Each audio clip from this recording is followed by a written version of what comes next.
ঈমান ধ্বংসের প্রথম ধাপটি হচ্ছে অসৎসঙ্গ। তারা নিজেদেরকে সন্দেহজনক পরিস্থিতিতে ফেলে রাখত, আর তারা ভাবতো এতে তাদের উপর কোনো প্রভাবই ফেলবে না। আমি একটি হালকা উদাহরণ দিব, আশা করি পয়েন্টটা আপনারা বুঝতে পারবেন। বাসায় যখন অনেক তেল মশলা দিয়ে রান্না করেন, তখন সারা বাড়িতে সেই গন্ধে ভরে যায়।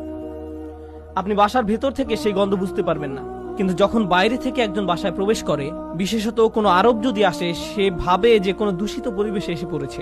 কয়েক ঘন্টা পার হওয়ার পর সে অভ্যস্ত হয়ে যায়, শুধু অক্সিজেন মনে হয়।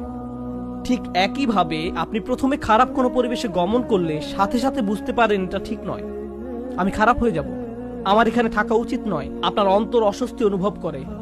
কিন্তু আপনি যদি বারবার এই পরিবেশে যেতে থাকেন, তখন কি হবে? আপনি আর খারাপ বোধ করবেন না। কেউ যদি জীবনে প্রথমবার কোনো ধূমপায়ীর পাশে বসে, তখন সিগারেটের গন্ধে সে কাশতে থাকবে, চোখ দিয়ে পানি আসবে, ফ্রেশ বাতাসের জন্য ছটফট করবে, এবং সে দ্রুত সেই জায়গা ছেড়ে চলে যেতে চাইবে। বছরখানেক পর এটাই তাদের অক্সিজেনে পরিণত হয়। সিগারেট ছাড়া তারা নিঃশ্বাসও নিতে পারে না। তাহলে প্রথম সমস্যা হলো আপনি নিজেকে অসৎ পরিবেশে ফেলে রাখেন। ফাতানতুম আনফুসাকুম।